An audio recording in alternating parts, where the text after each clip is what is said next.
This is going to be going over the tier lists for the custom group summon both heroes and artifacts, because you always want to factor in both when you're doing a group summon. Even if you don't plan on summoning, you can still put in 3 artifacts, do a single roll, and then powder the artifacts, get progression towards limit breaks or new copies. And then the big surprise this time is that Hecate and Flagseeker are available. Hecate is borderline mandatory to play this game for Arena Guild War, and not having her really sucks. They moved her up by a few months, so really generous, and everybody should be getting at least 1 copy of her. But we'll be going over both heroes and artifacts, of course. Notably, we also have the limited hero selector and limited artifact selector from the Epic Dash, so you can factor that into your decision making. Like, the thing is, we actually have 4 new units this time, so I feel like odds are people are picking these 4. But in the situation where, like, let's just say you're only missing 2 of them, like the summer units, then maybe you would like pick up Tori because her artifact sucks, that sort of thing. So starting off with the heroes, do keep in mind that these 5 heroes are free for new players, and then these 3 are not available. We have Hecate at the very front. This is just because she is necessary. Her S2 disables, revives, and immortality, and her S2 actually has a unique effect with the way that it interacts with immortality, because she does not. Usually when units are unbuffable and they get immortal buff, or yeah, they get immortality buff, they'll stay 1 HP and then not die. She doesn't even let that happen. She just kind of kills them, and not necessarily just her. If anybody hits, they'll just die. So that is really nice. She's insane for Arena Guild War because you just kind of need her. Sometimes she just kind of sits there and does nothing, but her passive is just that strong, and her S3 is also really strong. You can run a lot of team comps. Like, there's the triple mage comp with Hecate. You'll just see a lot of comps just use Hecate for Arena and Guild War. She's a mandatory pickup if you don't have her.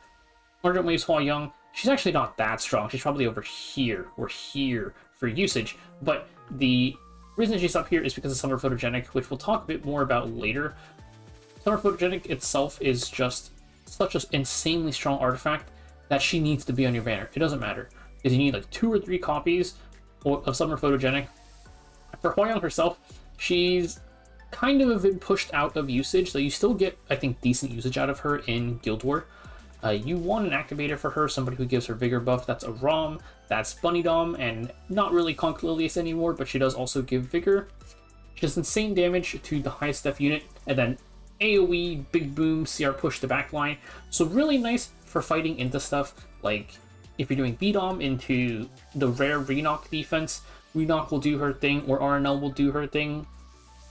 B-Dom will push everybody up, Wawa gets her extra turn, then she pushes the back line. It's basically like a reverse cleave kind of situation. Same thing into Harseti, with a Rom being the activator into Harseti. Do note for the RNL, you do need immunity on your other units besides B-Dom, because B-Dom doesn't give you immunity buff for the fear, and you would get stripped anyways.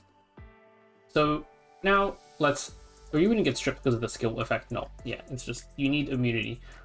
But let's take a look at Renock next, which everybody knows what Renock does. She's just really good. I just have her here in the middle between all of the new units.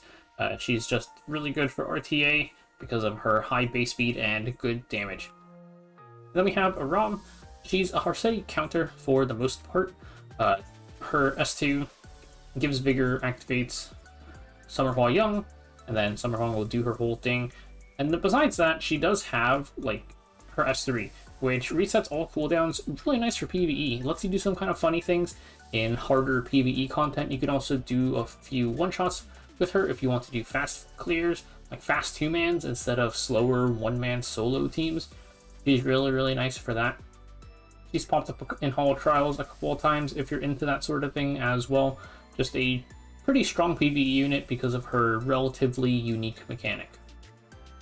And then we have Flagseeker, really strong in RTA, insane debuffer. I do think that your priorities is always Hecate plus Hua Young no matter what. I think a lot of people are going to prioritize a Rom, but if you play a lot of RTA, I do think Flagseeker is a really good pickup. You've got some choices to make.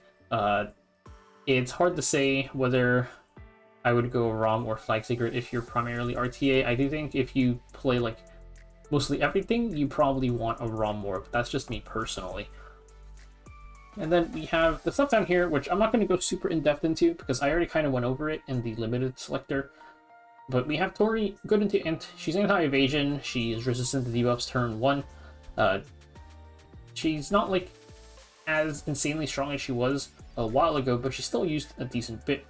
Can be nice into, well, just any evasion thing. She also really wants Summer Photogenic, which we'll be getting very soon. Young Senya, she did just get an EE, which I think, I don't think it'll change her usage that much. It buffed either her damage or her team utility with the barrier, but she is pretty much the same unit as before. You can pick her into Har City, and then if you locked an Earth unit, then they kind of have to ban her. She has use in Guild War and Arena sometimes, just because I think her activation condition is just so wide. It's just have an Earth unit in the front. It's really, really good. I think she'll always stick around because of how like wide that activation condition is. And then the fast cleave unit, she's the opener. She gives insane amounts of damage boost to one unit. You do have to take turn 1 though. Good debuffer for RTA in certain situations. Just need to have something that can activate her S2 by removing her stealth. Follow-up for either Harsetti or Zio, two completely different builds, of course. Besides that she doesn't really use that much anymore. Has like mild PvE use, something super important. Leaf, good Guild War unit.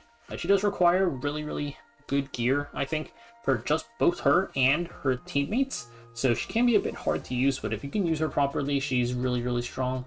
Mildly susceptible to getting cheesed out in certain instances if you get gear gapped. And then niche tier, Summer Break Charlotte. She's just kind of like a big CR pusher, or like you can run her with Zio, but Zio has a lot of other options, something super special.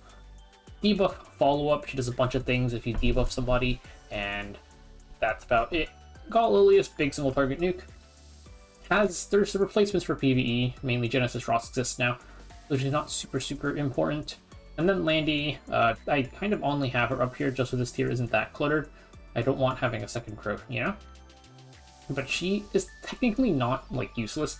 I just think she's too high investment because her artifact needs, like, way too much stuff. So, now let's take a look at the artifacts. At the very top, we have Summer Photogenic. This artifact lets you ignore damage share, Estelle, ROL, Arius in general. This is mandatory. You need a couple copies of this to play RTA at all right now. There were so many people who got screwed last season because they only had one copy.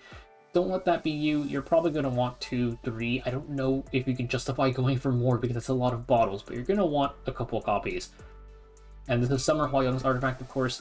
Laya's artifact, this is, like, really, really good artifact. The problem is Laya is garbage. This might be, like, a thing where if you don't plan on summoning, then you put it on your list just so you can powder it.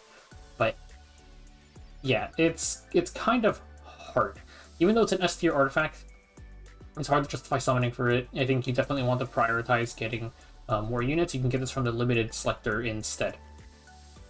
And then we have some stuff here. Aram's artifact, for herself, it helps tune her, because after Summer Hwa-Young goes, then she'll be able to, you know, go after the unit that Hwa-Young pushed up. Really nice for tuning into Harsetti stuff for the reverse cleave setups and stuff. This is also the highest attack boosting artifact for all of Trials, if you're into that sort of thing. I know there's at least one person out there who really needs to max this out so they can start playing. Proof of Friendship, Young Senya's artifact. Really nice for her. You can use it for some like niche CR tuning like setups in other units, but for the most part, Young Senya's artifact just CR pushes the front line after she takes her turn and also, you know, boosts HP. So that is nice because you get more damage on your S2 from that. Guiding Light, this artifact, a lot of Rangers these days have built-in stealth. Sea Phantom Politis is an older one who already has the built-in stealth. Ob is the newest one, most recent one. But there are still some units that don't have it. You can put this on like Oddbane Ludwig. There's a lot of like dead units that use it, like Veronica, Hellion Lua, that sort of thing. But I think it's nice to have like a copy or two of it, just so you can have it like lying around. Problem, this comes with Cerise, who is not very good. So you do have to kind of factor that into your decision making. This is Flag Sigrid's artifact. This artifact is pretty good. I think it's best in slot on Nurse Yulha. The problem is she just has alternatives. She has Warhorn, she has Sword Art, Storm Sword. I think that's what it's called. Anyways, She has alternatives. Flag Sticker can also use Goblet of Oath, so you don't necessarily, and it needs plus 30, so it's pretty high investment. I can get started on this if you want, though. It's pretty nice to have around. And then the rest of the stuff down here, I've gone over a bunch. Renox Artifact, it's good for her. She has alternatives. You can use Summer Photogenic on her, for example, if you're playing a faster, more aggro Renox. Leaf Artifact is for herself. You can also use it on Dark Corvus if you don't want to put a Sweet Miracle on him just for the HP and damage boost. He doesn't necessarily need Thorn of a Blue Rose anymore if you don't have that free. Juan's Artifact is just for herself. This is for mages that want to do a bit more damage, like DPS, Harsetti, that sort of thing. Harsetti is largely on Weakening Crown now, though. Alma's Artifact just for herself. This is a sustain artifact for Soul Weavers, and it's just the best sustain, pretty much. Also gives some F-Res to everybody. And then this is for Pirate Captain Flan, mainly for Zeo Bridge. I think if you're playing Opener Flan, you probably want to be on Ruined Will or Awakened Leaf. This has some niche applications. You can put it on pretty much Soul Weavers that want to play aggro. It's basically a tag of health. You get 10 souls start a combat, and then you need plus 30 is the annoying thing to get the last 10 souls after somebody uses a soul burn, but the 10 souls at the start can be used in certain situations. This is a Katie's artifact. It's okay on her. She has other uses or other options though, like Thorn of a Blue Rose. Azure Comet is also pretty nice, though Azure Comet is not accessible. And this is not available in the group summon itself. I think it's worth mentioning because we also have 3 class summons running at the same time, just in case you are trying to decide how to distribute your summons, that sort of thing. MOAS. This is for really just Boss Runka and Pilis for Guild War.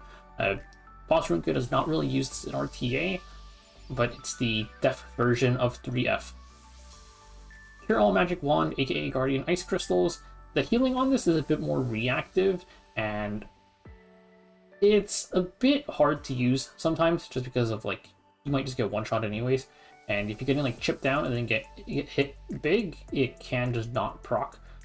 Something like Unfading Memories gives a bit more consistent sustain because you get the heal every single time you take a turn, and it heals everybody. And this is still decent though. Master of Nightmares, this is the C one. This is just kind of like meme tech because you get the extra turn thing. It's pretty funny though. I might try and pick some up. We'll see. Niche use. This is for F-Press Thieves, but no one really uses it. BBK is dead. Kayron uses Shepherd of Chaos. ML Kayron, Fire Kayron is very dead. Soul Constellation, completely power crept by Ivana artifact. This is really only used if you ran out of Ivana artifacts. This is for Blooming Litica if you decided to pick her up, and it's tied to her anyway, so you have no choice really.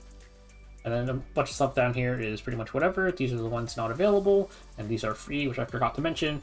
Good luck with your rolls.